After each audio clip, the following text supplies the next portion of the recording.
Hi there, welcome back to part 2 of our orientation to the 499.9/599.9 GeoGebra workshop course.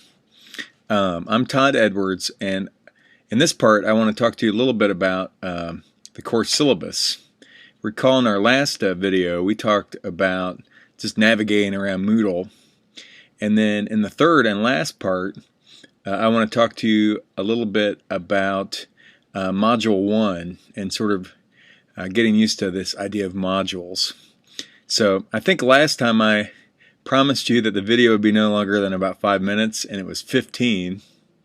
I think this time I'll promise you this talk will be no longer than 5 minutes, or 2 minutes, maybe it'll be 10 if we're lucky. Anyway, if you go back out to our main site, recall that there's a link to the course syllabus. If you click on it, this will take you to a Google Doc. It takes you to a Google Doc. This is just the syllabus for our class, and Steve and I have worked hard to try and keep this class as simple as possible in the sense of just trying to understand what's going on. So if you page down here, please note the following. First, we provided our email addresses to you. That could be useful. We encourage you to email us if you have questions. Then Steve and I are both Skype users, so if you have Skype installed and want to do some video chatting with us, that would be great. These are our screen names. And then lastly, here's a link to the virtual office/help. If you recall, if I go ahead and copy this link, let's see where it takes us. I'll create a new tab. And notice it takes us to that these links I shared with you in our last video. So really our office hour is going to consist of Skype sessions and discussions on the forum. So just want to let you know about that. And then we have a few course objectives.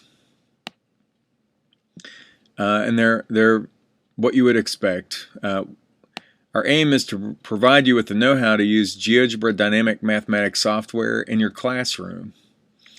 And in our course, you're going to learn about a whole bunch of things, but several that I thought were particularly important include these.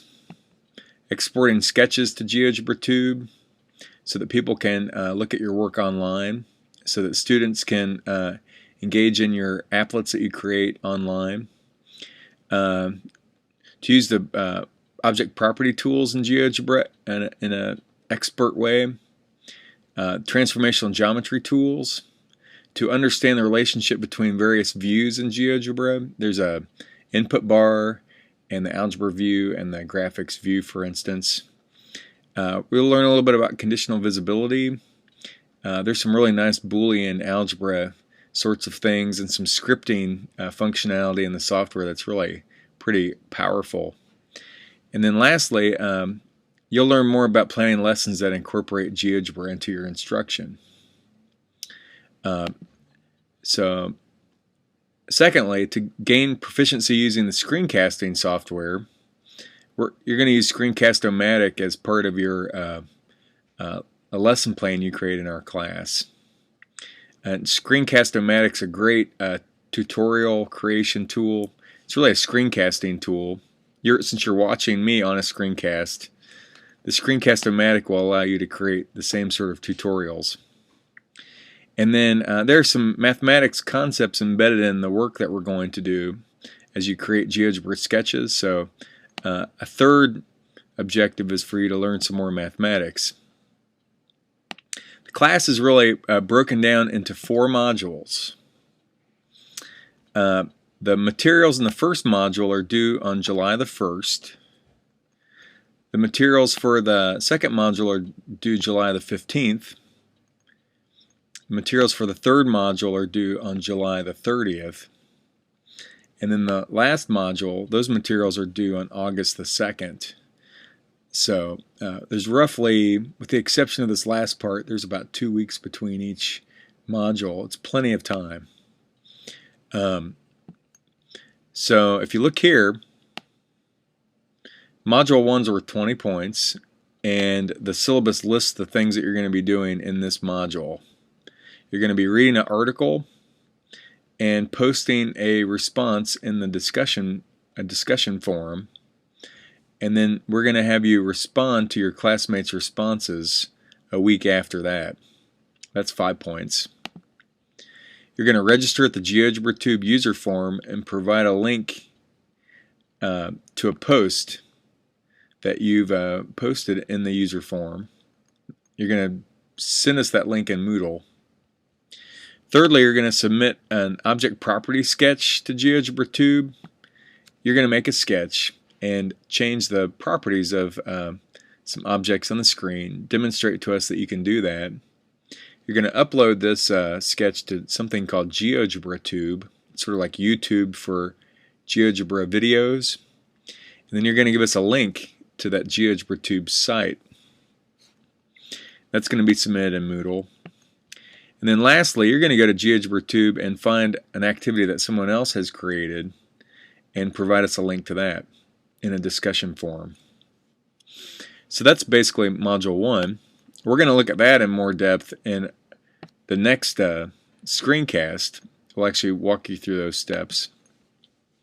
Module 2 is not that much different. You're going to once again post an article response and respond to your classmates' responses. This time, instead of creating one sketch and submitting the link to GeoGebraTube, you're going to create five sketches, uploading each to GeoGebraTube and providing us with links. So you'll provide 5 links. Each of these links is worth 5 points. That's it for Module 2. By the way, you should notice that these modules are all dealing with, to a large extent, to geometric transformation, rotations, dilations. This one's really nice. Self-checking sketch. We have tutorials about creating all of these. We spent a lot of time working on this. Module 3, once again, you're reading a article response, then responding to classmates' responses. And then, like the previous module, you're going to create 5 sketches. You're going to upload each sketch to GeoGebraTube and give us links in Moodle. We're going to be looking at some sliders, graphing inequalities, sequence command, parametric equation, and piecewise function. It's nice stuff. So really these first 3 modules, they're really all about creating the sketches.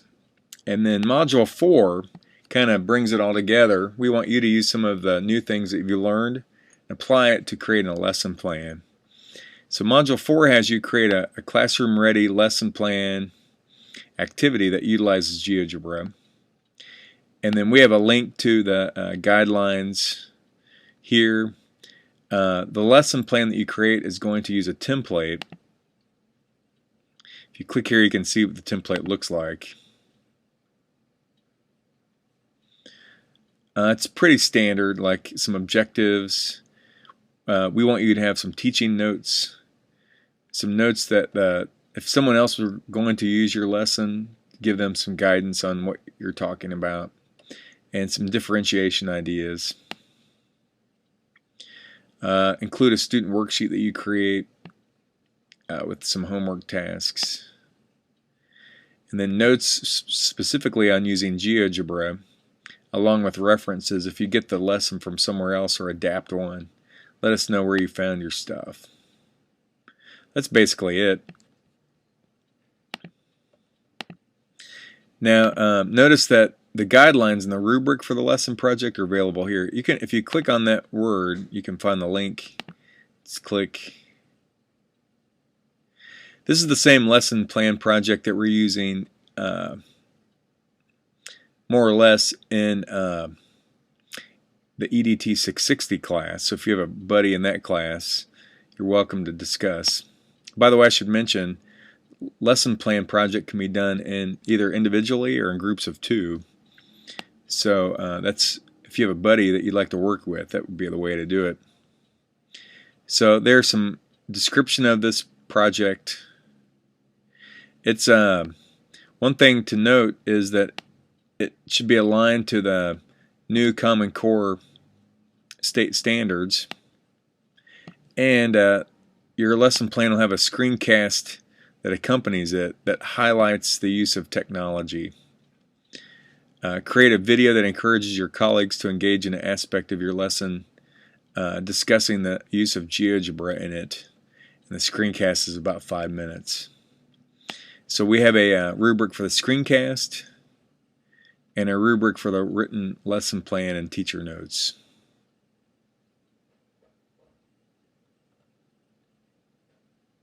So that's about it.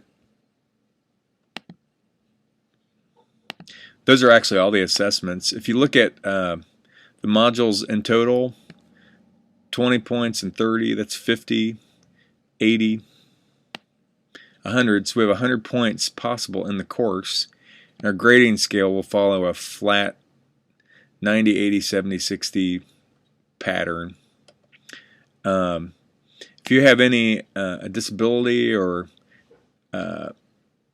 anything of that sort that could affect your participation in our class, let us know. Contact the Office of Disability Resources. That's always a good thing to do. Of course, we have an academic integrity policy. Basically, if you claim work as your own, it should be your own. If you work with someone, you should cite both people who work on the project. If you use other resources, you need to cite your sources. For more information about that, you can review the Miami Student Handbook. And then all of this, the course fits into the mission of Education, Health, and Society, just for building high-quality instruction and helping foster high-quality teaching in the schools. So that's our syllabus in a nutshell. If you have any comments or questions about it, feel free to contact either me or Steve. Would be great. And in our next module, in our next video and our last video, we'll talk a little bit about getting started with Module 1. And talk to you soon.